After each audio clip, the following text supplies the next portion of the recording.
Hola chicos, ¿cómo están?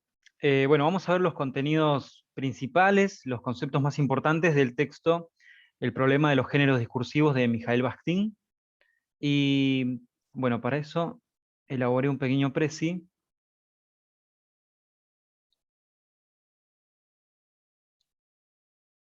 Acá está.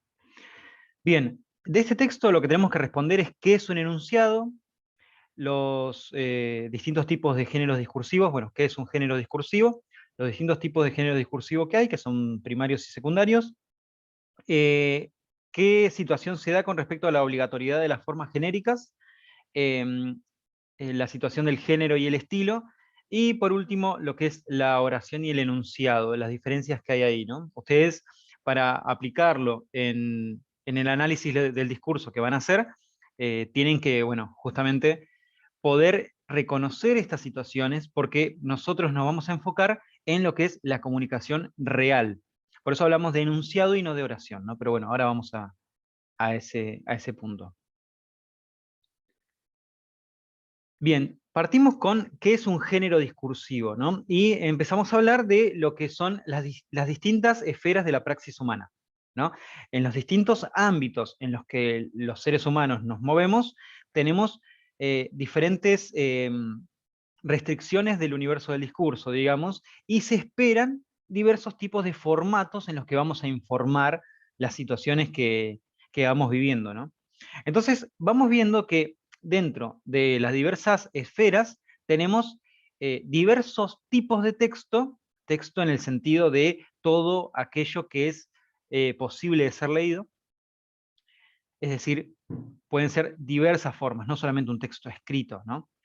Eh, y nos damos cuenta de que hay tres características que tienen que ver con formas de comunicar. Por ejemplo, una es el contenido, ¿no? Que es aquello que queremos decir, ¿no? El tema, la temática que va a tener este enunciado. El estilo que va a adoptar, es decir, las formas fraseológicas que vamos a elegir, las palabras que se van a elegir, etc. Y por último, la estructura. Si vemos estos tres temas, el contenido, el estilo y la estructura, vamos a reconocer que hay diversas cajas, ¿no? Diversas divisiones que van teniendo que ver, ¿no? Y van reconociendo la repetición de ese contenido, estilo y estructura, y así vamos reconociendo los diversos géneros discursivos, ¿no? Entonces, Bakhtin nos va a decir que son formas relativamente estables que pertenecen a diversas esferas de la praxis humana, ¿no? Eso es textual de, bueno, justamente del texto. Eh, una vez que reconocemos los diversos géneros discursivos, vamos a ver que tenemos géneros primarios y secundarios, ¿no? Siendo los primarios aquellos de la comunicación cotidiana, ¿no? La más sencilla, la más simple, la más inmediata. Y los géneros secundarios, que son aquellos más complejos, en los que vemos que hay una reelaboración, una elaboración, una profundización de lo que es la complejidad dentro de ese texto, dentro de esa formulación fraseológica que se postula, ¿no? Eh, bueno, vamos a ver de que justamente la diferenciación principal entre los géneros primarios y secundarios va a tener que ver con justamente enfrentar el análisis de diversos textos y diversas situaciones comunicativas, por eso es tan importante. Fíjense que lo que nos dice el texto es que los secundarios absorben los primeros, es decir, no tendríamos géneros secundarios sin géneros primarios, pero plantean algo que es importante en cuanto al uso del lenguaje, a la enseñanza del lenguaje y a la comprensión de lo que es eh, formas como la literatura, ¿no? Que es esto que tenemos el género secundario que toma, se sirve como herramienta de los géneros primarios y van reelaborándolos y principalmente en muchas ocasiones hace perder su vínculo inmediato con la realidad, porque hablamos de situaciones de comunicación contextuales reales. Eh, una vez que podemos reconocer esta diferenciación, empezamos a ver esto de la obligatoriedad de las formas genéricas. Y lo que nos damos cuenta es que nosotros no hablamos como textos, no hablamos en oración, ¿no? En texto escrito, digamos, como libros, ¿no? Hablamos en situaciones reales de comunicación. Por eso hablamos de la diferenciación entre enunciado y oración constantemente. Las formas genéricas, nosotros, hablantes de un momento determinado de la historia, no las creamos de la nada, ¿no? Son ya concebidas, ya eh, nos las han dado, ¿no? A eso me refiero. Entonces, no está, fíjense que no está libre de formas lingüísticas, sino que de alguna manera está dentro de un contexto que ya tiene sus determinantes lingüísticas. Entonces, vamos a otra temática, profundizamos un poquito más. Vamos a la situación del género y estilo que propone Bakhtin como situación problemática, para terminar de dejar en claro bien su problematización con respecto a los géneros discursivos. Entonces él dice, tenemos un estilo, ¿no? Podemos tener un estilo. Entonces, el género discursivo, si bien es una caja que tiene sus características sellada, digamos, ¿no? Para poder incursionar ahí tenemos que respetar ciertas normas. También, en algunas ocasiones, eh, puede ser permeable al estilo del hablante, ¿no? Del productor de ese mensaje, del emisor, digamos. Entonces, acá tenemos una situación, recuerden, contenido, estilo y estructura, que son las formas, ¿no? Las tres características de un género discursivo. El estilo, en el estilo sí podemos incluir nuestra particular elección de formas lingüísticas, fraseológicas, ¿no? Recursos léxicos, gramaticales, dice acá, eh, que pueden reflejar la individualidad del hablante. Pero fíjense que, de alguna manera, no todos los géneros se prestan a ese estilo individual, ¿no? Eso es evidente, ¿no? En una receta de un médico es mucho más estructurada, o un texto judicial es mucho más estructurado que tal vez un poema, ¿no? Que tiene sus formas, o un cuento, o una novela, o incluso hasta una crónica periodística, ¿no? O algún tipo de editorial periodístico que se está buscando que adopte justamente un estilo particular, ¿no?